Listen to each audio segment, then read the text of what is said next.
Coming up on This Week in Google, I, Jason Howell, am joined by Ron Richards and Matthew Ingram. We're going to talk about a bunch of leaks ahead of Google's big hardware event that happens next month. Also, we talk about the EU regulatory issues that Google's dealing with and how that might translate into problems here in the US. And, you know, a whole lot more. This Week in Google is next. Netcasts you love. From people you trust. This is Twit. Bandwidth for This Week in Google is provided by Cachefly. CACHEFLY.com. This is Twig, This Week in Google, episode 423, recorded Wednesday, September 20th, 2017. I can't hear you over the internet. This episode of This Week in Google is brought to you by Qualcomm Snapdragon Gigabit LTE. To learn more about fiber optic download speeds on a smartphone, go to snapdragon.com/gigabit. And by Felix Gray. Give your eyes the break they deserve. Felix Gray glasses filter blue light and reduce eye strain without the ugly yellow tint distortion of other computer glasses. Go to felixgrayglasses.com/twig to try a pair today. It's time for Twig This Week in Google, and I'm Jason Howell. Leo Laporte is not here. He is traveling the world. I don't even know what magical wonderland he is at today. He's probably sleeping, actually, at this point because he's on the other side of the world. But more power to him, and I wish him the best on his travels and having a whole lot of fun. Maybe I'll go to France someday, too. Who knows? But I have so I'm here in place of Leo, and we have also Jeff and Stacy are both out today. But we've got an awesome lineup, starting, of course, with someone who you're probably already familiar with from earlier this week because it has been the week of Ron Richards, my co-host on All About Android. How's it going, Ron? It's good to be back 3 days in a row in the Twit camp. This is my swan song on the week of Ron. So thanks for having me back. What are we going to do on this network when Ron goes down to 1 day a week again? I don't know, man. I don't know. But, I do love me talking some This Week in Google. For some reason, I seem to always end up getting scheduled when you're here, Jason. Not that that's a problem. I love that. But it's fun to talk about a little more than just Android. Yeah, absolutely. I completely agree. Also joining us, and one of my favorite guests on the show, and I think I've already told you that in the past, Matthew Ingram is here, MatthewIngram.com/work. I just love your perspectives, and I love the work that you do. And it's great to have you here today, Matthew. I love you too. Oh, shucks. It's a total Google love fest around here. It's a lovin'. Which is kind of fitting because, the show is obviously, it's dedicated to Google. It's in the title, This Week in Google, which kind of ties right into the very top. Apparently 5 days ago, it was a Googleversary. Google.com domain was registered 20 years ago today, if today were September 15th. So this actually had me thinking, do you remember the first time you became aware of Google and/or used it? Oh boy, that's a good question. Right? And so, because right around this time, 1998, or 97, right? Mm-hmm. I was a diehard Alta Vista guy. Yep. Yeah. Sounds about right for that time. It was the Alta Vista, a lot of the, I'm not sure. What about Dogpile? Do you remember that? I remember Dogpile. Yeah, Dogpile's a little. I remember you could search a bunch of different engins. That's right. Yeah. That's right. And then there was Hotbot. Remember Wired had their own.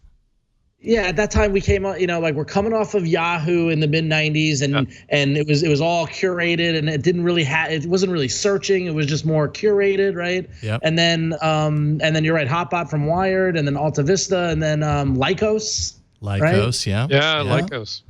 And actually I remember thinking when Google came out, I thought, A, that's a dumb name.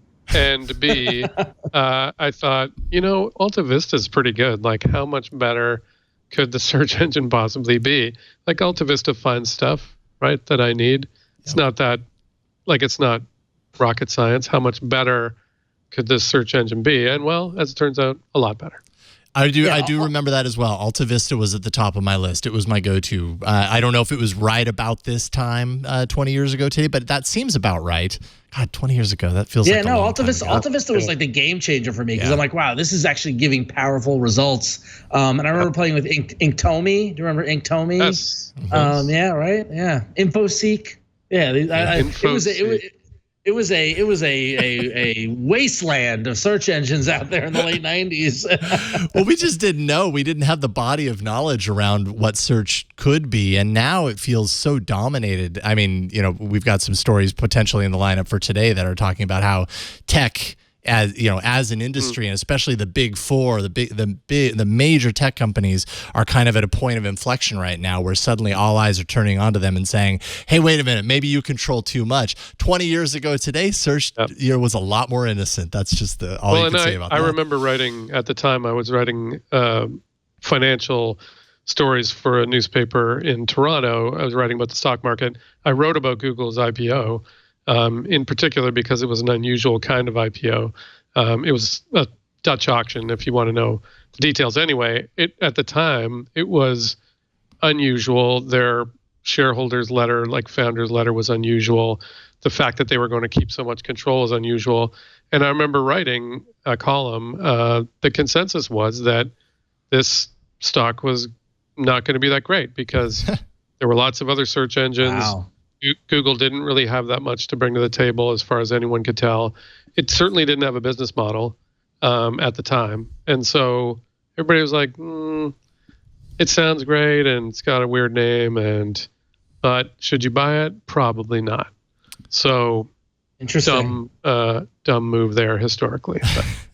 Yeah, you never really know that stuff back at the time. But it also had a very simplistic approach, and that's something that they've carried forward for a long time. That definitely helped it back then because things were, the web was a pretty noisy place. It still really is, but when it came to search, that was one of the few places that you could go and feel like you weren't bombarded by a million other things at the same time. Well, it was also, I was gonna say, I also remember when Google first came out, and when I first discovered it, it had to have been. It wasn't as early as '97. I would be lying if I was like I was there early on, but realistically, probably like late '98, '99 is when I caught wind of it. But the two things that attracted me to it was just the plain white, minimal design, and you just got results, and this is before they rolled out the ad model and things like that, and then also the gimmick of the "I'm feeling lucky" button. I think that was the thing that someone's like, oh, have you seen this? You just hit this button, it goes anywhere on the web, and it's like, and that was, it's having a kind of a fun approach to search that the other ones like Alta Vista, while it was great, it was from digital, it was IT driven, like it was very, bare bones and very kind of boring. So Google brought a little fun to the table, I thought, at least at that time. Well, and at the time, the big criticism was sort of no business model, but then they quickly basically borrowed a business model from Overture and Bill Gross. But that was probably the single best kind of accidentally like backing into a business model that we've ever seen, certainly in my lifetime. Yeah. The amount of value that has generated is mind-boggling. Yeah. It's crazy. Well, because really right around the IPO, I remember the flurry. We didn't see Maps or Gmail, right, or all the things that we associate with Google till the mid 2000s, like 2003, exactly. Right, like around there. Like I remember the flurry to get a Gmail account, like you need to get a beta invite and all this sort of stuff. Yep. But at the time in the 90s, it was just search, and it was just ads against search, and for some reason it stuck out. And I remember the day I switched, to Google as my primary search engine, and when I switched from IE to Firefox as my primary browser. Those were like two big days in like 99, 2000. I remember happening. Now, what about switching from Firefox to Chrome, though, Ron? Yeah. That was probably 06, 07 maybe, okay. Like around, a little later. Probably but about the same time for me too. I mentioned to Leo the other day when I was on that one of the big moments for me, Google-wise, was when they launched Google Earth. I'd seen Keyhole before, which they acquired, but Google Earth was a mind-boggling. It was one of those moments when, like, even as a jaded sort of tech reporter, I felt like, man, we are living in the future. Like this is. You can zoom in. It's like science fiction. I completely agree. It made the world feel accessible, which is exactly what it was doing, right? It allowed you to really just pick a location on the globe and say, I want to see what's happening there or what happened there at a certain point in time. And before that, it was just never that easy and never. Exactly. And it was a really cool tool. Still it continues to be amazing. cool, yeah. And Street View, too. I mean, Street View, our newsroom, amazing, yeah. the newspaper newsroom shut down. Like, productivity dropped probably to 0 because everybody had to go check out their street and their house. Right. And I had a woman I worked with who let out this scream, and I asked her what was wrong, and she said, "Look at my house." And if you went by her house, she had been getting her groceries out of the car when the Google car went by. So it was basically just her butt. She had bent over into the car. Awesome. And she's like, "Oh my God." And I said, "Don't worry, like a year from now, they'll get some new shots." No, the internet is forever, but not Street View. Yeah, Street View, they refresh those things, so you're okay. Yeah. Before we move on, I just ran into a very funny Google-esque thing, because I wanted to, we're having this little nostalgia trip, and I wanted to pull up, like, when did certain Google products come out and things like that. So I just went to Google and wrote Google history, and the search results I got were "welcome to my activity," to find your search history, and then it's all about viewing and controlling your account. Right. And I can't actually find the history of Google because I'm getting all return results about my history with Google. It shows you how pervasive, how pervasive it's become in our lives. Yeah. So. That's actually, in terms of the thing that makes the biggest difference to me, sort of on a day-to-day basis with Google, it's not, Google Maps is great and everything, but Google Photos changed my life in a lot of ways. I mean, just having everything there, having it searchable all the time, being able to just type in my daughter's name and photos come up. It's simple, but it did change things for me significantly. And also looking at it in the context of 20 years ago, 1997 was also the year that Ask Jeeves came out, which is now Ask.com, which at the time I had trained myself in using Alta Vista to do keyword-based search. Like, realistically, in this Google search for Google's history, I should have searched Google company history, and that would get me better results. Right. But I remember at the time, Ask was like, "You just ask it a question, and it's natural language, and that'll never work." But I realized a couple of years ago, and Jason, I think we talked about this on another show a while back.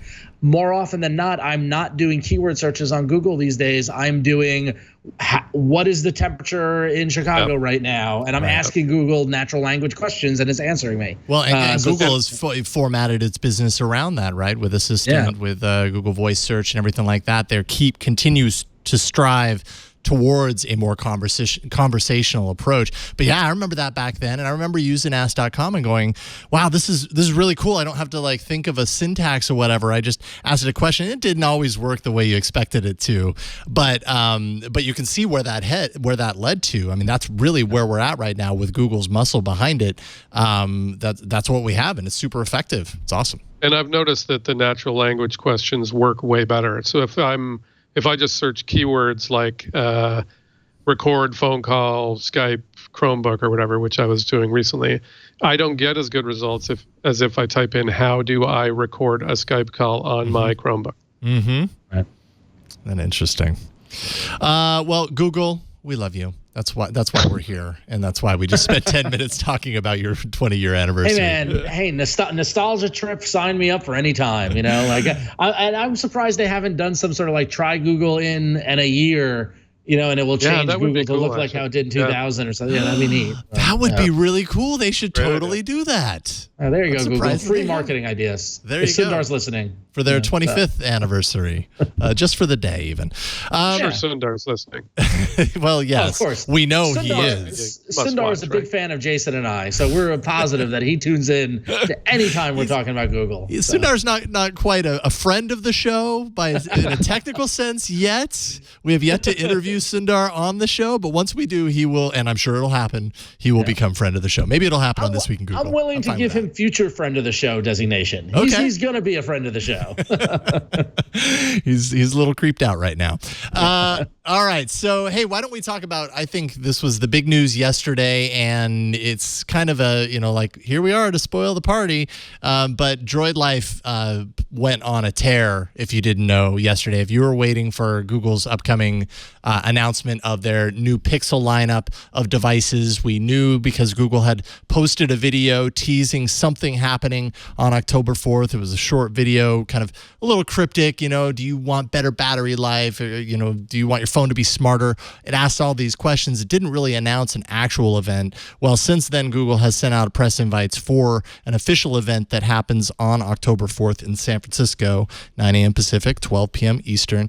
And that's exactly a year from this time last year when Google showed off its first generation Pixel devices. So we know what's in store, particularly because Droid Life spoiled the party and revealed literally, well, I mean, maybe they didn't reveal everything, but they revealed everything that anybody was waiting for. And so we can go through these piece by piece, but I think, obviously the new Pixel devices is something that everybody's looking forward to. They're called the Google Pixel 2 and the Google Pixel 2 XL. Whole variety of colors. In fact, this one, the XL, has like a two-tone color with the glass on top, and then the white bottom part of the phone. And so in many ways looks very similar to last year's models, but with some changes. But the cost, I think the cost is pretty in line as well too, right? Like the smaller Pixel 2, which has HTC's involvement, comes in around $649 for 64 gig, $749 for the 128 gig, and this is what you're seeing right now, the Pixel 2 with HTC. And then the larger one, the XL, comes in around $849 for 64 gigs or $949 for 128 gigs. So we are in premium smartphone territory. Matthew, what is your phone? What's your daily driver? Is it an iPhone, or do you have the Pixel phones, or what do you have? I actually just upgraded. I've got a Samsung Galaxy S7. Oh, okay. Before that, I had an LG. I had a Nexus 6. I like the Nexus 6 actually, and I kind of, even though I have a Galaxy now, they were having a deal, my carrier. So I did like having a Google phone. I did like having like a lack of crapware from Samsung or whoever. I liked having just the sort of Google experience, and I liked getting updates, as soon as they were pushed out instead of waiting for Samsung or whoever to push them out. So I've definitely thought about the Pixel. It's a little out of my price range. Like I'm trying to keep costs down. I can't, I'm not Leo. I can't buy every phone, that comes out for $1,200, or it just seems not like, yeah. And I was not, I was like the X, the iPhone 10 or X or whatever. And the cost of these phones is just astronomical. I've got kids in university. I can't spend, $2,000 on a phone. Yeah, $1,000 every year because we are addicted to upgrading our phones every year for some reason. What do you think, Ron? I know that you are kind of at a point right now. You just got the Pixel because your Nextbit Robin crapped out not too long ago. So you got that second hand, but are you thinking you might, sometimes Google has like a trade-in value sort of thing. Maybe you trade up. Yeah, I'm gonna keep an open mind. I will think, we talked a little bit about this last night on All About Android, and I was thinking about it this morning, and if these leaks are true, I'm a little disappointed, similar to how I was disappointed last year that these are all high-end flagship price level phones, and there's not a $399 version. Mm-hmm. I would love Google to take the pure Android experience and make it more affordable for people. And last time with the Pixels, they had a great financing option, and it was exclusive with Verizon, which always has subsidized phones and that sort of thing. But I get that they want to show this is the best that Android can do, but a part of me thinks it'd be great if they put out a OnePlus competitor or a like that mid-range phone as an option. Because honestly, that's been, like the Pixel, I did get a secondhand Pixel, and that's been the closest to a flagship phone I've ever had, Jason. You know this. I've always had kind of the middle of the road, the kind of, what Google put out. The Nexus 5 was $399. So while I think these phones are nice and new, hot and sexy kind of new models, I wish there was a little more affordable option. Yeah, I do too. And I think they could do it. There's nothing stopping them. I guess they just want to be, they want to sexify Android phones a little bit, which is fun. Yeah, they want to boost the brand image. It really seems like, because they have to. I mean, I think we even said this last year. They have to justify the cost. Why does your phone almost cost $1,000? That's an insane price category for that to fall into. And is that going to limit people buying the phone? I mean, do we feel like the Pixel experiment 1 year in paid off for Google? I think Google, I don't know if their intention right out of the gate was to be a Samsung, but I've seen some out in the wild, not in an overwhelming amount, nothing close to what you see with Samsung, but Google's done all right with that, right? From a marketing standpoint. I think they have. I don't know sort of revenue wise, whether it's making a big difference for them. I've certainly seen lots of people talking about it. I can't say that I've seen that many. I mean, I'm in Canada, so maybe that has something to do with it, but I do kind of wish they, to Ron's point, the Android phones have had kind of a reputation that they're down market. They're cheap phones for sort of nerds, and I could see that they want to try to move up the kind of scale a little bit, but I don't see why they couldn't do both at the same time. Yeah, agreed. I think that a part of it is that I think the Pixels have been a success for Google because clearly they're doing it again. I think they're not scrapping the program or anything that. And if the rumors, Jason, we were talking about this over email earlier, if the rumors are true that Google might be, hovering around HTC and purchasing their phone business, it appears as if it's so good that they are getting in bed with a manufacturer. And clearly it's working on some level, but I don't know what the goal is internally inside Google. Is the goal to just have a presence and be on the shelf at the carrier stores? Or is it to set the expectation for the OEMs to follow? Or is it to compete with Samsung? There's so many different ways to approach it. And going back to, future friend of the show, Sonarr, I don't know what their goal with this strategy is with these phones. Yeah, that's why we need to have Sonarr on and say, what is the goal of the strategy with these phones, Sonarr? Yeah. And he would answer, and then we'd say, thank you, friend. And we would get the stock marketing answer to be like, do we want to make a phone that shows what Android can do and the pure Google experience and all that sort of stuff. I mean, I could hear him saying it. He said it at last year's event. We've seen that. But from a sales standpoint, I don't know if Google wants to compete with Samsung. The sheer volume of phone. Is Samsung being in the Android phone business good for Google? Yeah, it is. Absolutely. Right? Because it's increasing Android's market share, right? So yeah, it definitely does not seem like the goal for Google is to push all of its partners out the door and be like, nope, we've got the only phone that anybody ever wants. It seems just like a part of me almost feels like Google's doing it because they feel like they have to do it. Like, we have to have hardware that has our name on it. We're Google, and we make the phone system, and or we make the system that it runs on, and of course everyone expects for us to have it. We're like Apple. We have our hardware, right? But they also have others doing it. But you mentioned the HTC deal, so why don't we just talk about that right now? Google apparently might be in a position to announce an acquisition of HTC, and we've been hearing rumors about HTC. I mean, well, we know HTC as a company has been hurting in a world of hurt, just as, to say the least. Their shares have fallen 94% since their heyday in 2011. Which I've loved HTC's hardware early on, especially in the early days of Android. They were doing some really awesome things. They were doing design and build quality and all this stuff before a lot of competitors were. They were really focused on that, and that really set them apart. But they've really kind of fallen to the wayside over the last however many years. So lots of rumors about HTC and its business and what's going to happen. I feel like we've been hearing about this for 2, 3, 4 years now.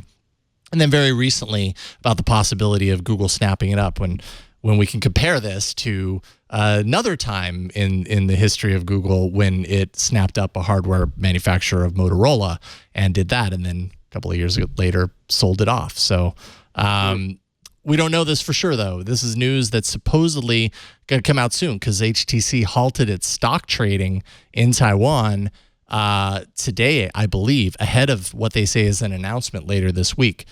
Could this be the announcement? Does this make sense to you, Matthew, that this would happen, that Google should buy a company like HTC?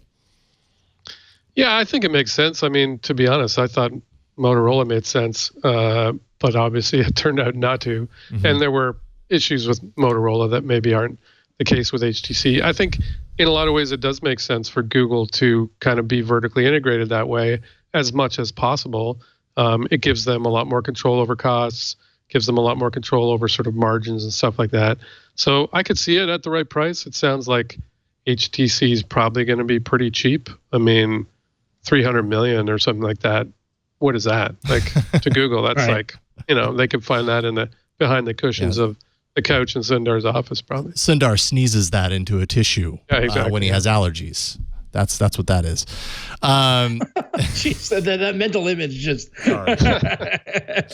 Oh, Jason. Sorry, I don't know where that came from. He sneezes money. Yeah, that is I mean, kind if it of was weird. coins, that would hurt. Yeah. Yeah, It would. like a video Bills, I game. guess. Although, if I sneezed and money came out of my nose, I'd be sneezing all the damn time. Just saying. If it was nickels, you'd be like, "Oh my God, my nose hurts so much." It's going to I'm so take me a close- long time for retirement. I'm at so this rate. close to $150. But no, but if they are going down this route with HTC, it's hardware go round two, like we said, and I'd be wondering what they've learned from the Motorola experience that led them to sell that business to Lenovo, and do they think they're in a better position now? Rick Osterloh is now with Google. He was a high up guy at Motorola in terms of the product side of things. It seems as if the pieces on the chessboard are in a better position for Google to take on hardware development than when they had Motorola a few years ago.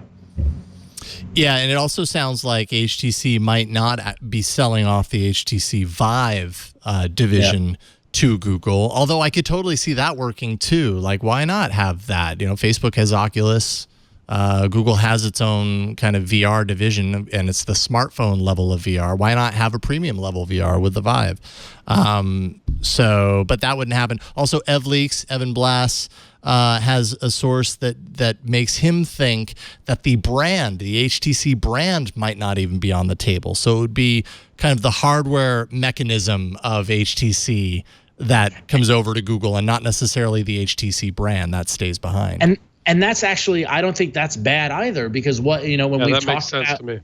Yeah, when we talked about Google and hardware, we've said, okay, listen, they partnered with folks to design and then to produce these things. The reason why they went to Asus for the tablets, or HTC for phones, or LG for phones is because they lacked the supply chain and the manufacturing, and that's what this gives them. So they don't need the HTC brand; they just need the phone. And honestly, I like HTC phones. I mean, squeezable buttons aside, I think HTC has done some pretty good stuff for Android over the years. Little squeezable, especially frames. especially if HTC's what contributes all the hardware for the Pixel. If they really want the Pixel to be a symbol of what Google can do with hardware and software, then it makes sense for them to own that whole thing beginning to end.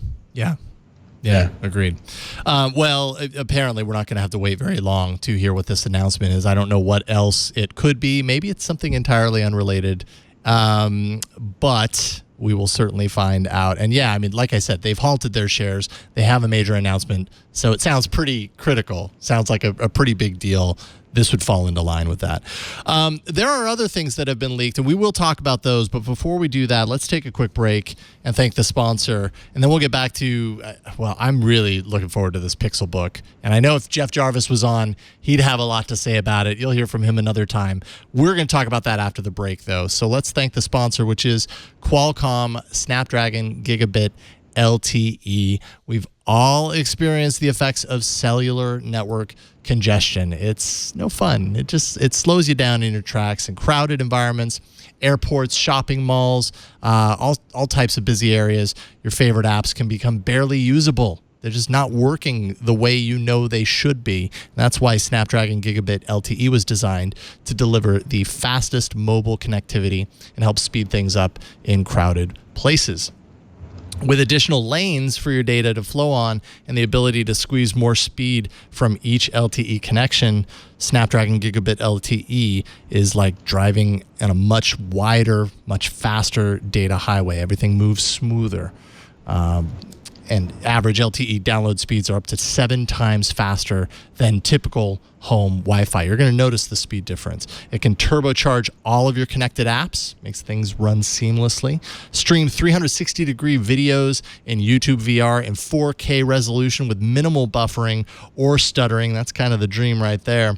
You can access all of your files in the cloud nearly as fast as you would if they were stored on your phone, which is the supreme kind of goal, I think, of cloud file storage is you want it to feel like it's a locally connected drive, and you get that with Qualcomm Snapdragon Gigabit LTE. You can download hours of movies or music in a matter of seconds, load Android Instant apps almost instantly. Obviously, it's in the name there, but it makes it feel like it's an app that you already had installed because it happens so fast. Make the most of your unlimited data plan. To learn more about faster network connections in crowded places, all you have to do is visit snapdragon.com/gigabit.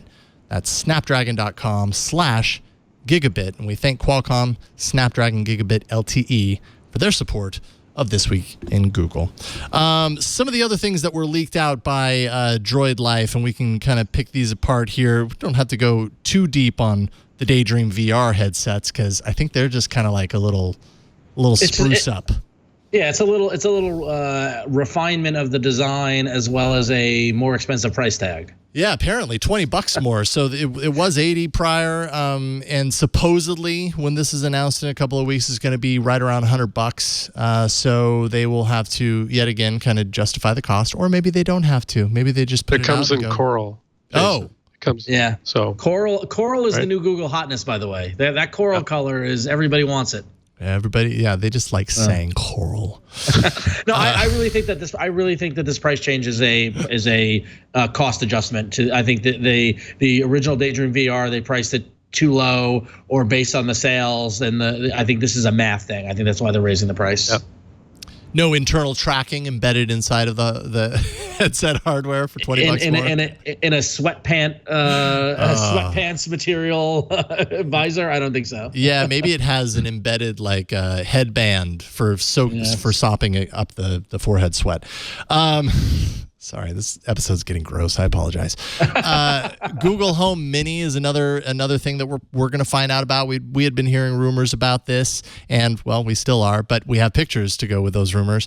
Here, it's like a squished Google Home, and it has 4 LEDs on top.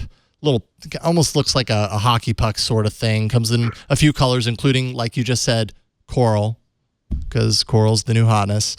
$49 for these once they are announced and then released. I feel like we're reporting on an announcement. Nothing's been announced, but we have everything that we need. It's all rumors. It's all rumors, but $49. I was just thinking, if let's say you haven't kind of bought into Google Home, or you haven't, bought into Google having services like that, $49 is like, why not? Why not try one? Nothing to sneeze at, yeah. Right, and then if you like it, buy a couple more. Like if it's $50, I mean, honestly, at that $49 price point, take my money, sign me up. I'm gonna get one for the bedroom. Done deal. Yeah, why not? Why not? I think that's exactly the purpose, right? Like I have a Google Home in my kitchen, the full-size Google Home, because that's all we have right now yet in the Google Home family of devices. Have one in the kitchen, one in the living room. I can't really think of another room that I have to have the full-size thing in that I would justify spending $130 for. But yeah, $50 to just drop it in there, low footprint, so it's not taking up a huge corner of the room. I'd be down for that. It could replace the alarm clock. Whether you get your morning briefing, it having a spot in. I've already seen my sister's Amazon Echo family, and they put the Echo in the kitchen and then Echo Dots in all the bedrooms. So the kids have their alarm clock. They listen to music. They use it as the intercom system. Like having these devices in the individual rooms in a house is a great application of this technology. So I'm glad that this is the next step. And we wanted this when we went at I/O. Remember, we were hoping for a smaller, lower price home device, and I'm glad that we're getting it, or might be getting it if these leaks are to be believed. Yeah. And that way Google can record you in every room and then use your voice to enhance its algorithms. It's comprehensive. Keep a running catalog of everything you've ever asked it or said on your Google account summary, which you can get to very easily and listen to those recordings, which, by the way, I think we mentioned on the show before, is hilarious to do. How many times they've fired off accidentally. You hear very random moments of your life played back for you. Just go back and search Google history in Google, and you'll find it in the first. Exactly. That should be your end of show tip, Ron. Yeah, there it is. That's how you get to it easily. And because it's smaller, you have to imagine that means that the speaker system on it is is far less robust than what you get on the larger version. So if you're thinking about every room can have a nice speaker for all of my music, I'm sure it'll be able to be another point in your kind of matrix of Google Homes to interconnect for playing music and stuff. It just probably won't sound nearly as good in those places. So if that's a priority to you, I'm guessing you'll want to keep that in mind. Yeah, I think it would. I imagine it would be as good as like a Bluetooth speaker, a small one. Yeah. I don't think it's going to compete with Sonos or something like that. Yeah. But I do love that feature about having multiple Google Homes playing the same thing in multiple rooms simultaneously, all synced up. It's, it's great for dance parties, which we have all the time. I have 2 girls, so of course we do.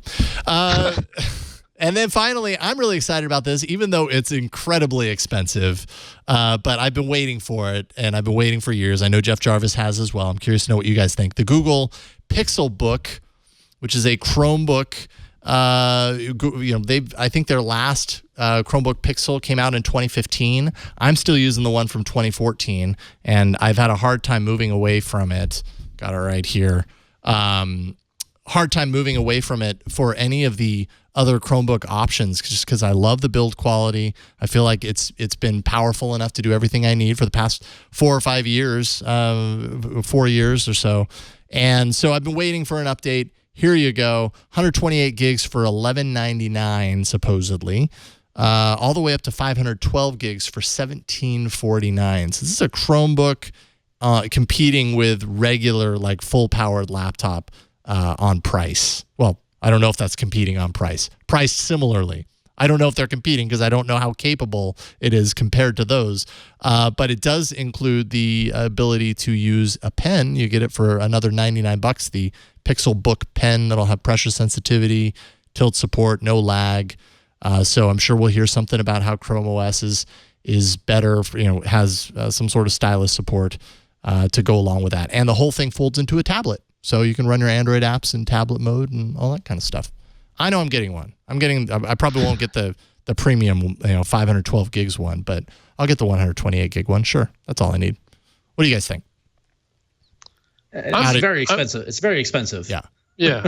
Yeah. I was going to say that. I mean, I could buy a MacBook Air, roughly the same price. Yeah.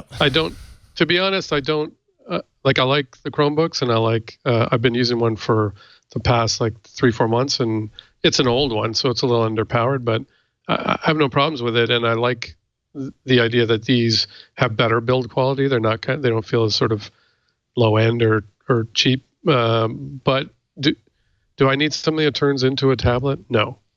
Do I need a stylus? Probably not. Yeah. So then those things are going to be lost on me. Are that many people really going to use this thing and turn it into a sort of clamshell tablet? Maybe.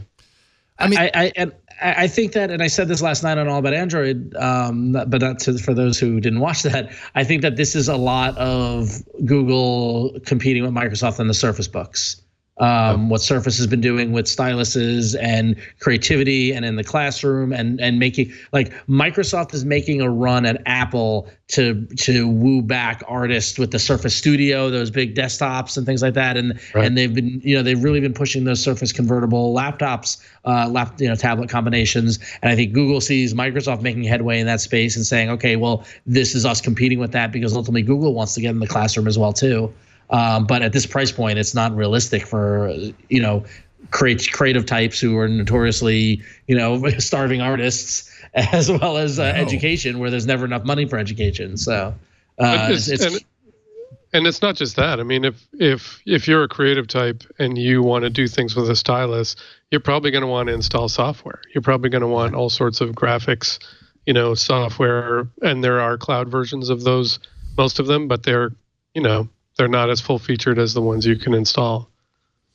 Yeah. The original Chromebook Pixel launched back in, the one I have right here launched back in 2013. You love that thing. And it, I love it, but with an asterisk, which I'll talk about in a second here. I was at the launch, actually. Okay. So there you go. And I mean, I was working for GigHome at the time, so I was in San Francisco. And I'm guessing because the price point is the same. Well, it's not the same, but it's very close. Then the price point entry level was $12.99, or you could get it for $14.49 with an LTE connection. Nothing about an LTE connection on the new version, at least in the leaks, anyways. So I guess we'll find out. My asterisk, Ron, is that I didn't buy this. We got it as a Google I/O handout for one of the years of Google I/O. So then I have to ask myself, back then, would I have ever dropped down the money for it? And the answer would have been no. At this point, I would put down the money for it because I've grown to really love this machine, and I've used it so much over the years. And I realize that it's underpowered. I realize that it's what is the right word? Not as capable as a full, blown like MacBook Pro or whatever. But that's not why I use it. I use it because it's super light. It does exactly what I need to do on the shows here, and it's great for travel. And having one that I feel, the same kind of, like, I like good design, and everything about the build quality of this laptop makes me happy, I guess. So I guess to that degree, I don't mind spending a little bit more than $1,000 on a new one that's going to last me 4 or 5 years, which is what this has done. Have you ever found anything that you wanted to do that you couldn't do on the Chromebook? No, I mean, there are things that it obviously does not do, but I'm fine with that because I have other solutions for that, right? Like, I have a desktop computer at home, and if I really need to do some of those like video editing or audio editing, I wouldn't want to do it on a laptop anyways. I hate doing that stuff on a laptop. I like doing it on a desktop. So maybe that's the trade-off, right? I have another computer at home that can do those things, or at work here, it's a desktop setup in my office. So, but this just gets relegated specifically to my browsing, which is like 99% of what I ever do anyways. And it's a nice one. Instead of having like a built out of plastic thing where the trackpad feels all hollow when I tap it and everything like that, I feel like it's a MacBook Pro, but with Chrome OS. And for some reason that works for me. And that's only, I mean, that didn't happen initially. When I first got it, I was scratching my head going, why would I ever buy this? But over the years, it's really won me over. And since I've been using this Chromebook, I have, found it useful for almost everything. Since it is a little underpowered, it has problems streaming, high quality video, for example, to the TV. But that I can understand. It's an old Chromebook. It was my daughter's. Before we got her an Air, and so I've been thinking, next computer I get, why don't I just get the Pixel, for example? But there's like 1 or 2 things that I do that it can't do, and so then I wonder if it's not going to be, if I can't use it as my main computer, like I can't figure out how to record Skype calls, for example. There's no plug-in that works, so Skype works fine, but for my job, I need to record those calls. I couldn't figure out how to do it. There appears to be no easy way to do it except using a free conference call service, which is all kinds of other hassle. Yes. So then, if that's one kind of thing that I do a lot, if I get a Chromebook, I'm not going to be able to do that. So then it can't be my kind of main computer. Yeah. But this is the discussion that we always end up having, which is that, Matthew, like, I think, we're power users, right? And like, personally for me, I need to be able to, do graphic editing and audio recording and editing, much like yourself, and every now and then a little video and all this sort of stuff. And these are very processor intensive tools, and we've been raised on application tools and things like that. But the average user might not need to record a Skype call. They just need to use Skype to talk to somebody, and so I oftentimes I wonder, the pool of potential customers for a device like this at this price point are like, business travelers who are dialed into the Google network, Google ecosystem, much like, people are dialed into the Apple iCloud ecosystem or Microsoft Office or whatnot. And this device might not be for us. We might still need a MacBook Pro or MacBook Air or whatnot. Oh, you're right. You're right. Yeah, but and it does make sense. It does make sense for schools. It does make sense, I think, for students. It probably makes sense for, road warriors or whatever, if all you need is if everything you can do, you can access on the web. I was thinking of one kind of interesting target market. foreign travelers coming into the U.S., you could have a bare Chromebook, nothing on it, just basically a browser. You bring it into the U.S., they can't find anything on it. They can't look at anything on it. So you can do your work kind of assuming you can do everything on the internet, leave your regular computer at home.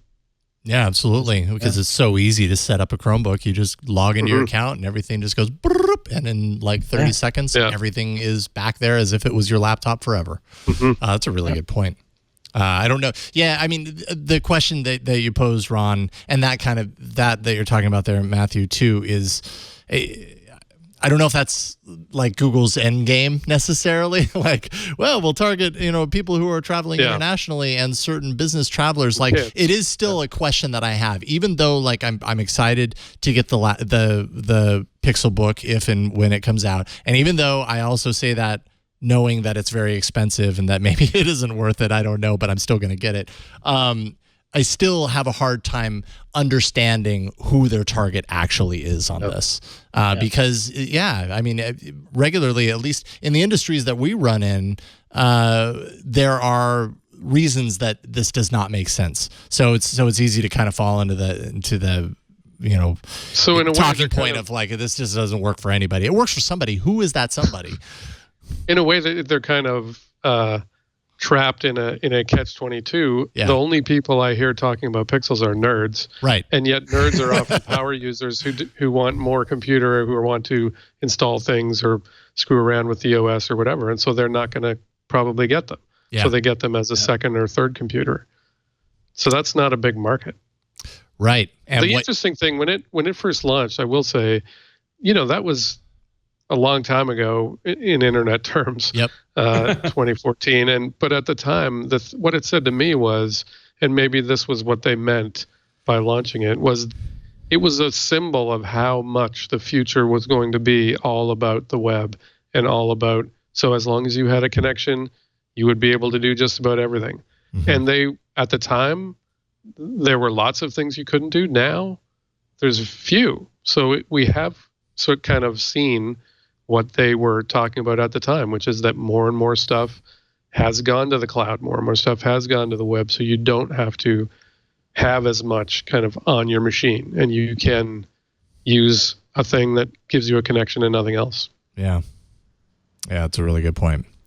We will see. I was also, as you were talking, kind of taking a look over The Verge's 2013 review, and I mean, it just ties right into what you're saying. How much things have changed since even 2013. But then again, how much things have stayed the same, because it's, when I look at like the cons on this original device, it was, that Chrome OS is severely limited, that price is a deal breaker. Price will probably be a deal breaker here as well. And actually, what we're just talking about as far as like trying to find who this would be marketed to, I just kind of assumed that's why Google apparently had stopped doing the Chromebook Pixel, right? They did 2013, they did 2015, and then there was nothing. And I was like, okay, well, maybe that was an experiment that just didn't pan out. The only people that I ever really saw using it were Leo, myself, and then if I went to Google I/O, I saw lots of people that worked for Google using them there.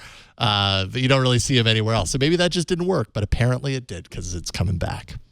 And it seems like the Pixelbook changing the name, they want to centralize everything around the term Pixel, forget about the term Chrome. It's probably confusing. Plus, it's not just a Chromebook. You've got Android apps as well, so Pixelbook makes sense. Yes.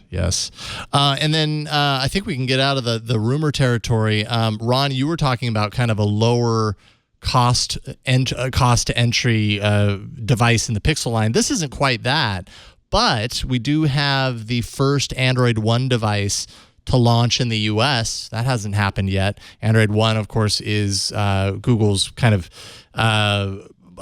budget phone category. I don't know if that's the right kind of way to describe it.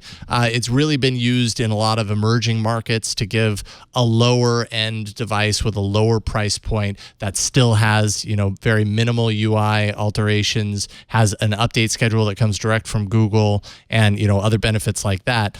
Now Motorola with the Moto X4 is launching its Android One device in the US. available for Project Fi users. And so that means if you are on Project Fi, before you had, only kind of like premium device options to pick from, now that's opening up. So you pay $399, which isn't bottom of the barrel pricing, let's say. And certainly it seems kind of expensive for anything we've seen in the Android One category, but less expensive than some of the other options. So maybe this is the middle of the road option that you were talking about, Ron. I feel like I feel like I need to ask Google for $1 million next, and I'll get an email saying we've given you $1 million. They're giving me what I'm asking for. But I think that the fact that that $399 is a great price point, $165 back with select trade-ins. Yeah, that makes it even more interesting, and offering $50 in Project Fi credit. That's pretty cool too, to help you save money. And the colors are sterling blue and super black. Which is pretty cool. No coral. No coral, no blue, no kind of blue. But hey, I've been operating with a Moto Z2 Force, my first Motorola phone in a while. I've been test running this for this month, and I've been really impressed. Motorola's making some nice hardware, and we talked about the Moto X4 I think last week on All About Android with its weird camera design in the back, the dual camera lens that looks almost like a manual camera focus knob. But this might be the middle of the road option, and I like that they're rolling Android One out in the US. That's really interesting. Yeah, we'll see how it does for Project Fi users. But of course, if T-Mobile and Sprint merge, as has been rumored for a long time, then Project Fi becomes a little bit less compelling. That's a ways down the way, and that merger will never happen, right? That'll get squashed in regulatory analysis. That'll totally never happen in today's day and age. Crazier things will happen. Let's see here. What can we talk about? There's other Google news, right? Google apparently, so we had the EU decision that basically said that Google had to pay 2.4 billion euros in a fine to the EU in its antitrust case related to Google's shopping search results and it placing favorable, having favorable placement for its own products in comparison to competing companies that were in the listings.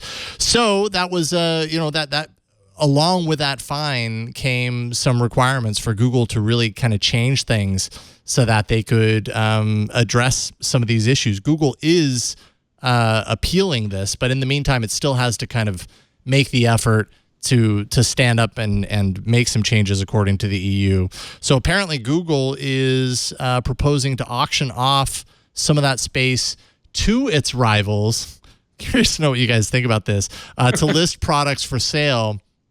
So if I'm understanding this correctly, instead of Google showing its own products, it's saying, how about we auction this off to you guys? You pay us lots of money so that we don't put our own products there. Is that what this is? This falls into the category of what I would like to call nice try.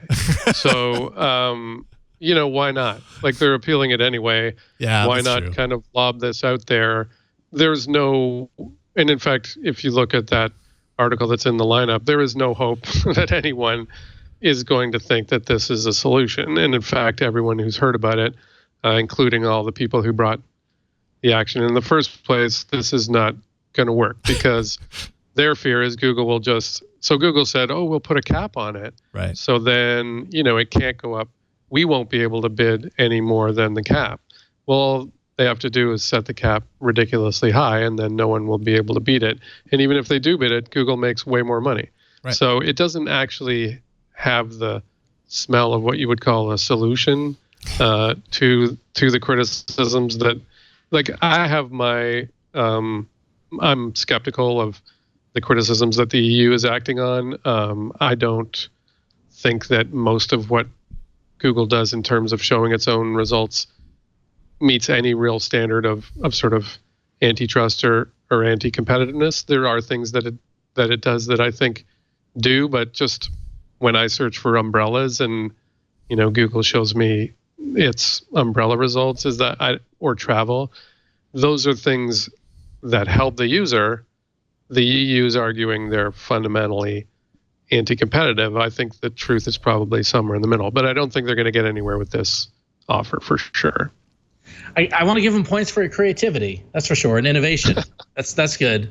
I would expect nothing less from Google to try to figure out a way for them to profit from the slap on the wrist that they got from the EU. So it's like you get charged with an offense and it has like a 6-month jail term, and you're like, well, why don't we raffle off specific jail terms for me, and then we'll see who bids the most, and then that's what I'll go to jail for. Hey, it never hurts to try, right? You don't get anything if you don't ask. You don't find out if you don't ask. Can't hurt, it can't hurt to ask. Yeah, what the heck? Yeah. And it shows that they're doing something. They're just not doing something that anyone really thinks is an actual solution. But hey, there you go. Let's see here. What else can we talk about? We talked about this a little bit last night and the day before. Sorry, Ron. But I think it's kind of cool, this idea of, so Google has a payment app rolling out in India, and I'm wondering if we're going to see it in other places, or at least this kind of technology coming to other places as well. Maybe India is kind of like a test point for this. But the app is called Tez. I want to call it Tez, but I'm trusting someone last night that said it's actually Tez. So there you go. And it's a way to use the app to link up to financial accounts and trade cash. Essentially, India has it's a very fragmented money market, and so they're very focused on cash. And so the government is doing a lot of things to try and help people kind of break that and kind of dealing with the fragmentation. So Google created this app to kind of work with that. And what's I find interesting is that for person-to-person cash transfers, it doesn't use NFC necessarily to connect between them. It uses something. God, did I put that in here? It's like an audio QR code. And so it puts out an inaudible beep that we can't hear to our ears anyways. It's outside of the human hearing range, but that the devices can hear, and that makes the connection, and then you transfer money. It's like the future, man. It's kind of cool. Yeah, it does sound cool. I don't know enough about audio technology to know whether this is going to be secure. Like, if it's just sound, can't something make the same sound and effectively achieve the same transaction? I don't know if that's the case or if that's possible. Or on the other side, can I intercept your sound and then use it at other places? Right. Oh wow. Right. Yeah. Because it has to have the payment, all the information encoded in the signal, right? Yeah. Or at some point after the signal, that information is exchanged. Right. Unless what it's doing is not I can't imagine it's transferring any sensitive data in the audio QR. It's got to be transferring a marker that is saying, beep bop boop, and then the other side says beep bop boop, and it's a handshake, and then at the up on the server side, it figures out, okay, you're who you are, and I'm going to take your money from your account, and none of it is happening on the application level. That's really that's how it's got to be working. Because all you have to do is duplicate the handshake, right? Then all you have to do is make the beep boop, whatever. It would be fun if it made the same sounds as like early dial-up modems. That would be cool. Yeah, we really need to go back to that. Mm-hmm. And it makes sense because, as this article points out, a lot of people, particularly in developing countries, don't have NFC on their phones because they're probably got a flip phone, that was handed down to them. And so it makes sense to use some other type of technology. Just not sure whether the sound is the way to go. And I don't know enough about it to criticize it. Wait a minute, I'm getting an AQR code right now. ATDT. ATDT. Cool. I just gave you $50, Matthew. Sorry. And if they do this, are dogs in the neighborhood? Sorry, I can't hear you over the internet. Are all the dogs in the neighborhood going to get upset if people start transferring? I don't know. Because we're taking their money. We've tried to shoot holes in this, but I'm gonna play devil's advocate, and there are very smart people at Google who have figured this out. Yes. I'm gonna assume that any scenario we invent, they have an answer for. They wouldn't roll this out. I can't imagine Google would be so brazen with a financial app like this. So yeah. It does feel like us in 5 minutes could not come up with something that Google engineers have not thought of. Wait a minute. We couldn't figure this out in 5 minutes? We are slipping. Let's see here. What else do we have here? The Chrome one, and the Chrome story about blocking autoplay videos, I thought was pretty interesting. Yeah, I was circling on that too, actually. Apparently Chrome browser, so Google's doing a lot of things right now when it comes to making adjustments to Chrome to kind of make the browsing experience better. A lot of this stuff seems to relate to ads, right? They have their own ad blocking mechanism or setup that's apparently going to appear inside Chrome. They also have their, what is it, a Google contributor that I think you've been doing, right, Ron? Yep. For a while. So this kind of ties into that, I think. Chrome browser is going to soon be able to mute the audio of any autoplay video content that appears on a page unless the user has specifically said it's okay to play that. So with Chrome 63, that's kind of where the changes will begin. Users are going to be able to have the control over muting specific sites. But then at Chrome 64, it's going to broaden out so that you will only ever hear audio on any of the sites if you have explicitly told Chrome in some way that it's okay. And I think part of how you do that, or part of how it knows whether it's okay to do it, is like your interaction with the site. If you like open up a tab to a site and you don't do anything on the page, that's one indicator, and it says, okay, well, you haven't done anything on the page, so why would I Chrome expect that you would want to hear this audio? But if you click on the page in some way or scroll around, I'm not really quite sure to what degree of level that will take place. Or if you visit it frequently, maybe. Yeah, maybe something along those lines. Yeah.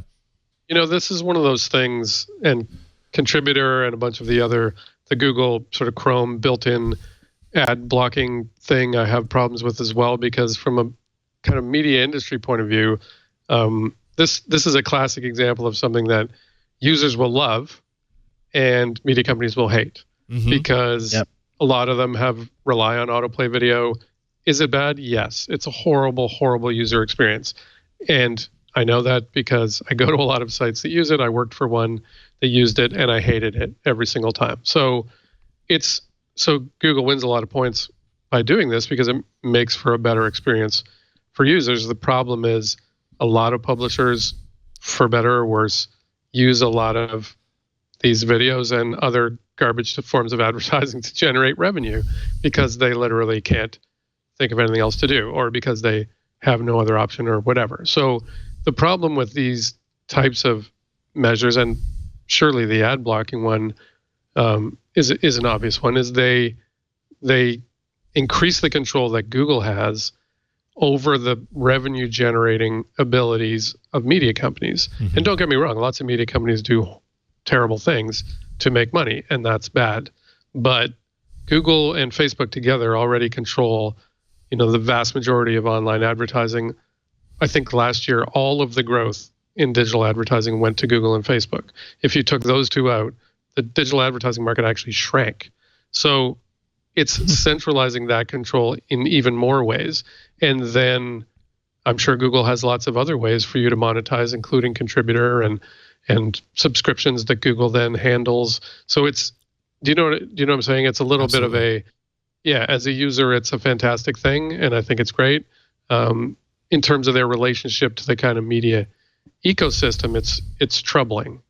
Well, and I mean, as far as Google is concerned, it's great. It's a great solution because it puts them in even more control over the experience. There are a lot of people that use third-party ad blockers. Google's not necessarily saying don't use ad blockers. They're just saying use our ad blocker, and then we've got control over the experience. Not to mention this whole this whole approach to ad blocking in Chrome, kind of hinges on Google making a determination based on standards of quality that have been set prior, but makes the determination of what is a good ad and what is not a good ad. And I don't know, I'm just guessing here, but I'm guessing that Google's ads are going to be good ads because they're following those rules. And anyone that doesn't have good ads are Google's competitors that they're not letting you see their ads because, and mind you, as a user, again, that's great. I don't want bad ads in my experience, but that really benefits Google. And is that too much? I mean, does that cross the line? And this goes back to all those questions about Google's power. Right. And what that power, like if Google was, a smaller company, did fewer things, wasn't as sort of dominant in advertising, all of these things would be fantastic. And it falls into the kind of category of things where if Google did it 5 years ago, 6 years ago, when it was smaller, we would all be cheering, right? Offering free email or, maps and satellite views of the Earth. We're like, wow, these are fantastic and Google is amazing. But the more power you get and the sort of more you become not just a dominant player, but the dominant player, all those things that you do that would once have seemed innocent and helpful, start to look like you're kind of feathering your own nest in a way. Mm-hmm. Mm-hmm. Somewhat related to this, only because it's kind of the ad network side of Google, and this also bubbled up with Facebook. I think initially, actually, it hit late last week in relation to Facebook, but then eventually BuzzFeed dug into it with Google and saw the same thing.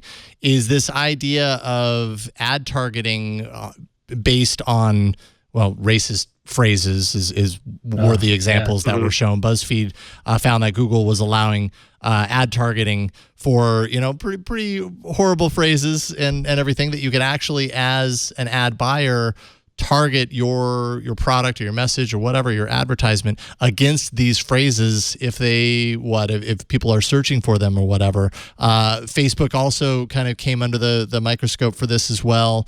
Their system was also allowing a lot of these terms to be marketed against, and in their to their benefit, they did address these once they were notified about this by BuzzFeed, and I think it was ProPublica that found initially what Facebook was doing.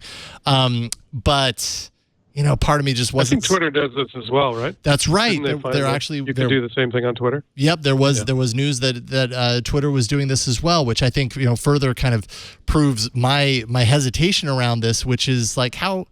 I mean, is this just part of the ad network world? So this is it's a great example of the flaws, I guess, in or the risks with a totally distributed model. So all of these companies, and I think Google was among the first, Facebook later, Twitter later, tried to kind of make their ad buying as user friendly as possible and as sort of accessible as possible, so that the amount of input you had to have from human beings at that company was approaching zero, if not zero. So self-serve, click here, type in your terms, algorithm gives you the prices, boom, boom, boom, you're done. And in fact, Sheryl Sandberg wrote something, I don't know if it's in the lineup, but she responded to these stories and said, we screwed up and this is terrible and we feel horrible and we will take action to stop it. But her point was, what made this possible was all the things they tried to do to make it easier for small business owners to get ads and run ads about their businesses, no matter how unusual those businesses are. So, reused Frisbee rentals or whatever, there's probably not going to be a category in a system run by a normal advertising company. So you can literally enter anything you want. So what happened in these cases, as far as I understand it, is people just typed in racist terms where it said, what business are you in? So that's a kind of, yes, it's a flaw, obviously.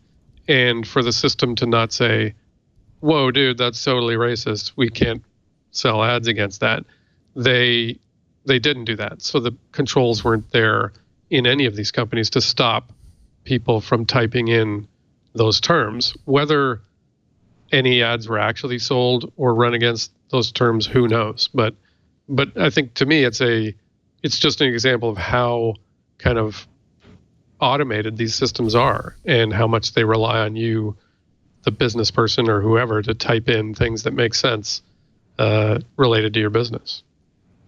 It reminded me of Microsoft's Tay, where Yes, Tay came out and like almost immediately, everybody started targeting Tay with certain phrases and words and basically made Tay a racist AI chatbot. And like 2 hours.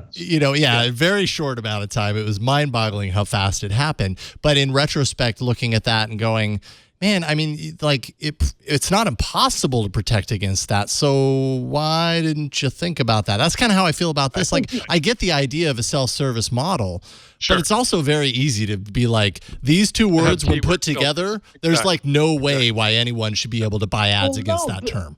And not to play devil's advocate to defend them, but I think it's more sad of the state of affairs of the world today that this has relevance because of everything around and outside the tool. Yeah. But if you look at the searches that they, the obvious expletives and horrible racial slurs and things like that, I'm sure are already blocked. And I can't, and I'm not surprised that someone at Google or Facebook did not sit back and say, well, what if somebody searches for, insert ethno group. Yeah, horrible phrase here. Yeah, insert not even a horrible phrase. White people ruin everything. That was one of them, right? Like things like that. Those are strings of words that I can't say I would have thought of if I was building that tool. That's true. And we've gotten to a point of, unfortunately, people who potentially want to purvey hate in a way that they're getting creative to work around the tools, and that's game theory. That's just natural. That's people are going to figure out ways to get across what they want to do. So I'm glad that ProPublica and BuzzFeed and all the other posts are being watchdogs, because that's what we need the media to do and point this out, and the companies are responding in kind. But I mean, when I saw this, it was like, ooh, that's rough. But then as I dug deep into it, I'm like, I see how that could happen. Mm-hmm. Yeah. Oh, yeah. It does feel more to me like a bug, in a self-serve ad system than holy cow, Facebook is internally racist, right. or for sure.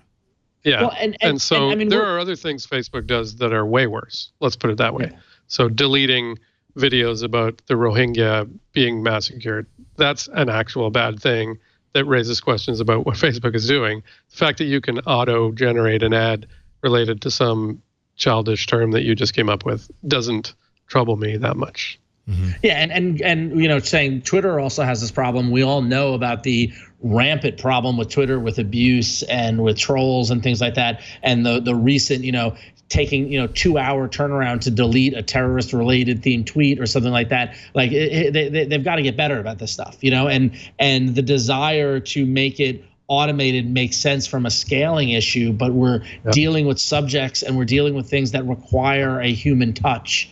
And so they've just got to get better.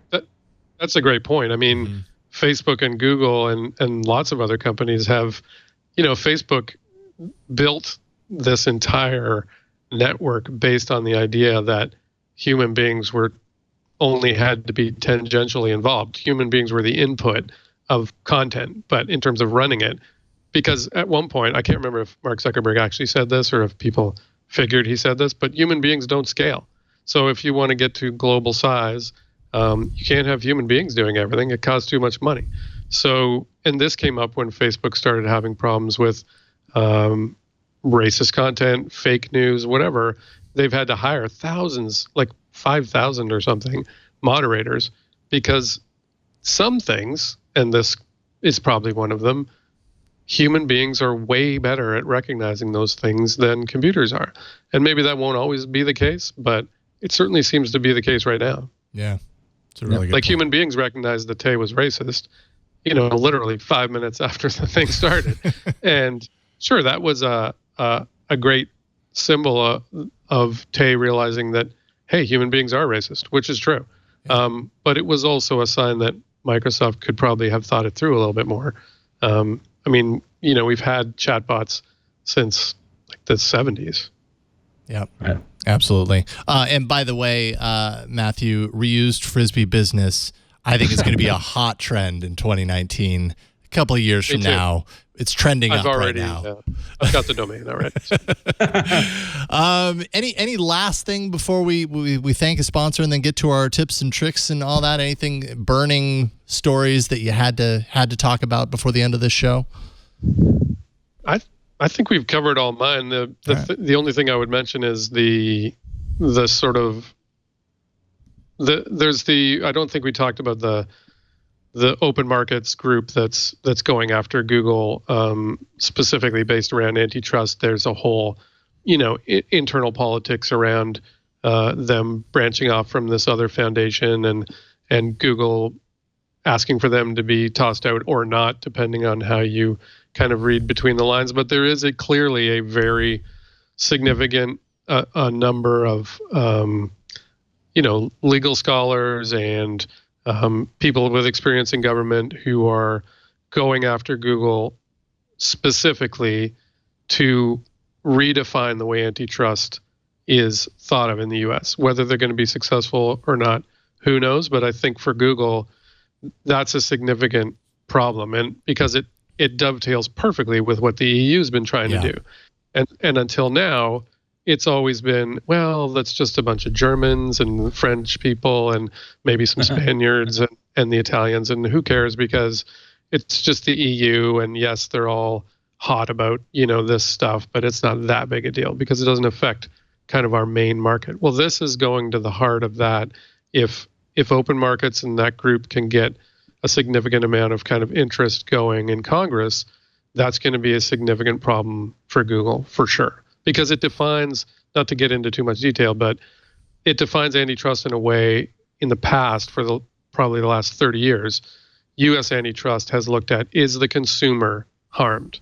That's the number one thing. So if all your stuff is free and everything, works great and users are happy, no antitrust problem. Mm-hmm. So what open markets wants to do is redefine that to look at actual competition, and that could be a significant problem. Yeah, like I was saying earlier, inflection point for technology, because it's not just Google either. Like I have a feeling like the tide is turning, so to speak, with big technology companies right now. And we've been really, we've been amazed at just how much you can do with the power and the scale of these technology companies working for you. And now, I think in light of a lot of things that happened last year, people have realized just what that amount of power can scale up to, like what the impact of that can be, and continues to be more and more and more. Yep. And that some of these rules, maybe they do need to change, because we're in a different world now when it comes to technology and the information age than we were 20 years ago. Yeah. All of those antitrust principles were based around physical things. Yeah. Physical objects, trains, oil, whatever. Like, they weren't designed to understand the power of network effects. And so, sure, anybody can use another social network. They don't have to go use Facebook, but are they going to? No. Like, lots of people didn't even stop using Twitter when it was a trash fire. So because those network effects are what keep you in those networks. And so then that gives those companies way more power. But it doesn't always kind of, the analogy is not perfect between that and owning a bunch of railway, cars that then distribute oil. You know what I mean? Mm-hmm. So that's the part people are struggling with. Yeah. Agreed. Very fascinating time for technology right now, and definitely for Google, as we kind of see the effects of what the EU is doing and how that translates into the US and other markets. Big change ahead. Real quick, before we do get to the break, I failed to mention this, and it's kind of, it's today's news, so we should mention it here real quick. Nest, after so long of people saying, man, Google bought Nest and then they did nothing. They really, lack any sort of new production. Today, they announced a whole bunch of new stuff. The Nest Secure Alarm System is basically like a full security system for your home. It includes like a siren, the Nest Guard, like that sounds a super loud 85 decibel alarm, Nest Detect for, attaching to your windows and your doors, when they open and close, Nest Tag for putting onto things like your keys or whatever so you don't lose them. Sounds familiar. And then, a bunch of other things, including a baking Assistant, Google's Assistant, into things like the Nest Cam IQ camera. And then also they announced the Nest Cam IQ outdoor camera. All this stuff is really expensive. I think the full security system is, what is that, around $500 or something.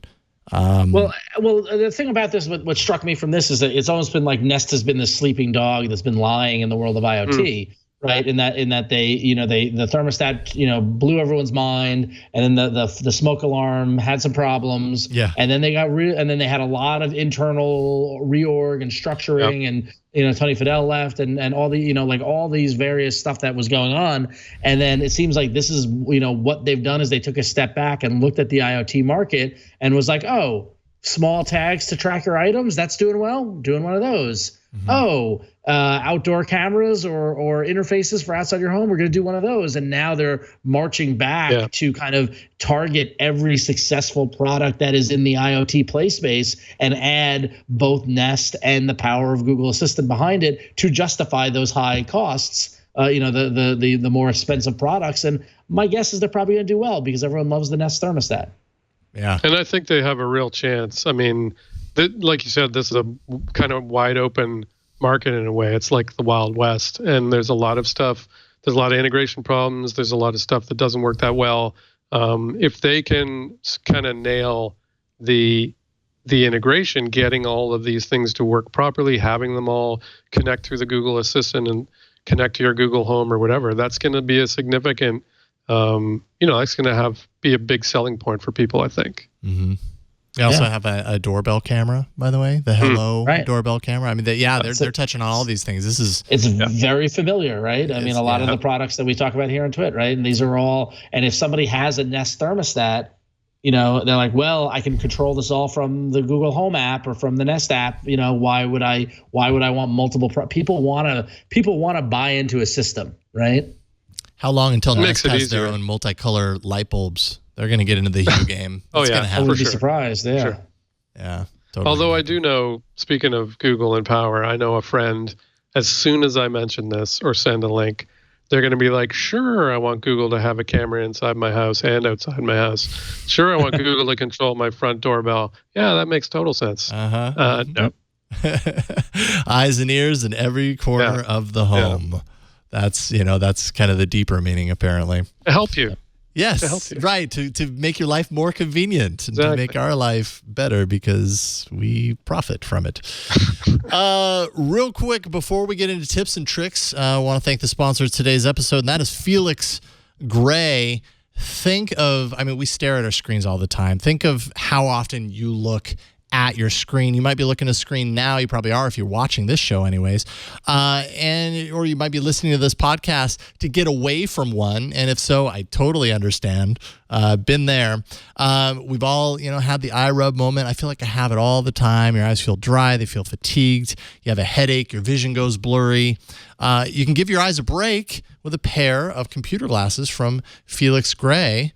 And it's just an awesome way to kind of help your eyes not feel so tired at the end of the day if you're staring at screens all the time. Felix Gray's lenses are specially designed to filter blue light and eliminate glare, which many of us know are the two culprits behind digital eye strain. Too much blue light from your computer and phone screen can lead to eye strain and make it difficult to focus.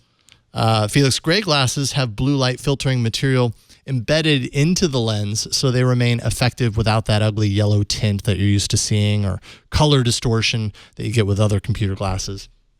You want to make sure to visit felixgrayglasses.com/twig. You can find more information on the dangers of blue light. But we hear about this all the time. Reducing the amount of blue light it's good for you in so many ways. I didn't know what glasses I was going to end up with, so I chose at random. This is one pair. They have tons of different styles. If you go to the site, you can pick your way through them and find a style that works for you. Here's a little tortoise style. I wore Jason, when I was a kid, I wore tortoise glasses. Never have since. You look great in a pair of glasses, Jason. I'll give you credit, man. Very debonair. Thank you very much, Ron. You look much smarter now. Oh, you look much smarter. I mean, you kind of got a Clark Kent thing going on there. What if I wear two? Even smarter? Smart. See, it doesn't work like that. Felix Gray, thank you, by the way. Felix Gray eyewear is beautifully crafted from premium handmade Italian acetate. Their glasses look great, so you can feel confident in any work environment.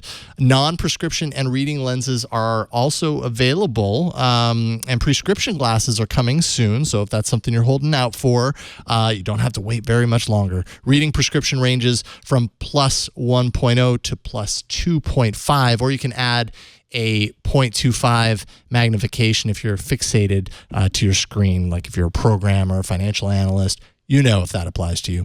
All orders include free shipping and free returns, so there's no risk in trying them out. And, buying glasses, it's a very personal thing, right? Like only certain glasses styles you might feel comfortable with, and you want to own these when you wear them. So, you can try them out. And if it doesn't work, ship it back. You get free returns and try on some more. So check them out for yourself. Give your eyes the break that they deserve. Go to felixgrayglasses.com/twig, TWIG, and go there today and you can try a pair of Felix Gray computer glasses and discover a smarter way to work. If you're staring at the screen all day, you might as well protect your eyes in the process. That's felixgrayglasses.com/twig, and we thank Felix Gray for their support of This Week in Google. Okay. This is the tools, tips, tricks, whatever you got part of the show. Ron, we'll start with you because I do see one in here for you. I'm trying to remember if I've seen this before. I don't know if you have. I don't know. Maybe this one's skirting the edge of what's okay to talk about, but I figured go with it. Fall TV season is upon us. It's my most favorite time of the year. I got my Entertainment Weekly fall TV preview. The Emmys were just on this past weekend. New TV shows are coming at us, and if you're like me, you like to watch TV, and I live and die by Plex. Plex is my kind of media center app. Me too. Good for you. It's fantastic, but Plex doesn't do it. Plex is great for putting stuff into it, but it's not so good for about telling you what's coming. And so there's an app called Sonarr, which is a little desktop app that you're able to subscribe to series that you watch and enjoy, and it will it accesses all the databases that are out there on the internet and makes a really cool integrated kind of interface that allows you to see when the air dates for shows are. And there's also a bunch of really cool little notifications, hooks, and little recipes you can put together to give me a notification when this new show is on. It also will go get the show if you subscribe to those types of methods to do that, and that's what I'm not going to talk about. We're not allowed to talk about that. Not going to talk about that, but it's there if you're into that sort of thing. But it's really, really handy for just like, you ever watch a show and then it disappears? Like, when is that coming back? And then you realize, oh, the baseball playoffs are going on. It's going to be back in November. Sonarr is a great way to keep track of the shows you watch on typical cable and broadcast TV. Not so much for streaming side of things, but it's a tool that I started using last year, and I can't live without it. I got it all dusted off and ready to go for this upcoming fall season. So Sonarr, it's at sonarr.tv. It's a downloadable desktop package you can install for Mac, Windows, or Linux, and it's pretty nifty. And I will leave the rest of it to you to discover on your own. You can do good. You can do not so good. Sonarr with two R's, by the way. So Sonarr. Yeah. R. It's just talking like a pirate day the other day. So it's too bad this wasn't then. Okay, sonarr.tv. Matthew, do you have a thing, tip, trick, anything? What you got? Actually, well, I didn't really have anything, but it's interesting that Ron mentioned Sonarr. I experimented with Sonarr not that long ago. I also have I'm a big Plex fan, and I have a Linux box that I use as sort of a media server, Plex server, photo, hosting, all that stuff. And so Sonarr, if you like TV and movies and music, there's they're not related, like they come from different people, but a lot of people use them together. There's Sonarr for TV, Couch Potato, it's called, for movies, and Headphones for music. And I got all of these working, and then something happened with the box, and they stopped doing the things they're supposed to do. Because it's Linux, obviously, I probably have to recompile something from the kernel or whatever. But anyway, at one point it was working, and they do exactly what Ron was talking about with Sonarr. They keep track of the things that you like, and they tell you when there's new things, and then you use a variety of methods to get those things. but it's great if you have a media server and that's the kind of thing you want to do. I won't go into the details. That's awesome. See, you did have a tip. Yeah, there it is. It took Ron's tip to bring it to the surface. That's awesome. That's expanded information that totally adds on. It's like a full media solution that you have now. Mine has nothing to do with that though. So when you're done setting up your media solution, and then when you get Android 8.0 Oreo, which could take a really long time to come to your device, but if and when that happens, did you know that there is system-wide theming? So if you've got Android 8.0 and you want to theme everything in your system, almost everything in your system, prior to Oreo, you had to root, and that's one of the reasons why a lot of people would root access to their device so that they could get in there, they could mess with the files, alter the files in a way that would totally theme the look and feel of their device. And apparently in Android 8, there is a theming engine. The folks at Substratum that had systems prior to Android 8.0 that did this launched their app and their desktop app set up to do this. It taps into Android's Overlay Manager Service, OMS. Talked about this on All About Android a couple of months ago, but the reason I'm talking about it now is because it's all out now and you can do this.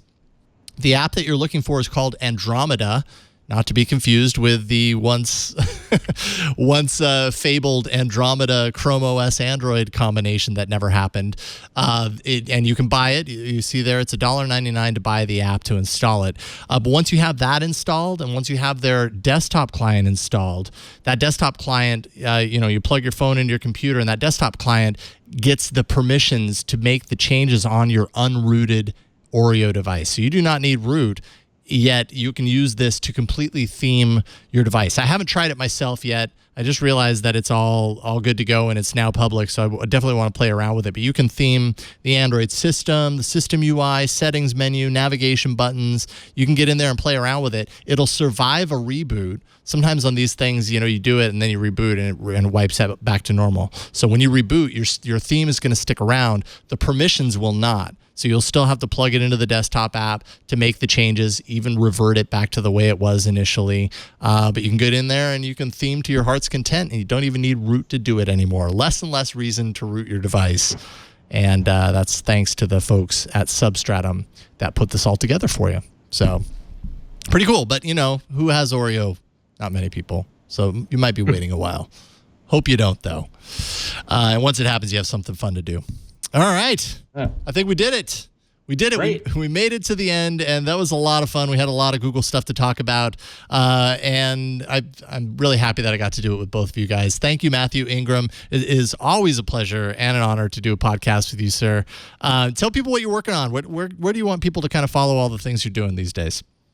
Actually, probably Twitter is the best, and also MatthewIngram.com/work. Matthew only has one T. I'm hoping kind of in between things at the moment. I left Fortune back in June, so I'm hoping to have something to announce soon. But so keep in touch. Absolutely. Well, I can't wait to see where you end up, where you land. Someone's going to be lucky to find you on the job market and snap you up, I'm sure. Absolutely, man. It's always so much fun to get the chance to talk to you. So thank you for joining us. And what about you, Ron? Has anything changed since yesterday? Nothing's changed since yesterday, but maybe somebody didn't watch yesterday. So, all right, so there's that. You definitely want to make sure to watch the aforementioned All About Android here on the Twit Network every Tuesday around 5:30 p.m. Pacific time, 8:30 p.m. Eastern time, where Jason, myself, and Florence Ion and special guests are always talking about the greatest hits of Android, what's going on in the world of Android, a deep dive, if you would. And then if you want to follow what's going on with me, much like Matthew, you can follow me on Twitter at RonXO, also on Instagram where I post nonsense and fun things I see in the world. But then also I've got some other podcasts. You can go to ifanboy.com where you can find out not anything about Apple, but about comic books. Where we're talking about comic books, movies, TV shows, fun things like that. And then if you're into the TV show Twin Peaks, you might want to check out damnfinepodcast.com, where myself and Tom Merritt and special guests over the past year rewatched all of Twin Peaks, including the new TV show. And if you're into the TV show, please check it out because it's a fun kind of companion to watching Twin Peaks. So there you go. And Jason, thanks for having me. It's always a blast to do Twig. Yeah, it is, and it was a great week of Ron. Yes. Really appreciate it, man. Lots of fun, but I get to podcast with you next Tuesday. And now I'm realizing, Matthew, I need to invite you on All About Android, and I will follow up with an email. Don't feel like you have to come on, but if you would like to, we would love to have you. Yeah, absolutely. I'll be in touch. We have a lot of fun on All About Android. Cool. So I will be in touch on that. But as far as I'm concerned, well, All About Android, obviously, tech news today, filling in for Leo. Actually, this weekend, I'm doing the new screensavers. So I'm going to be here having fun with that. I hope we're going to show a VR thing. I have to check.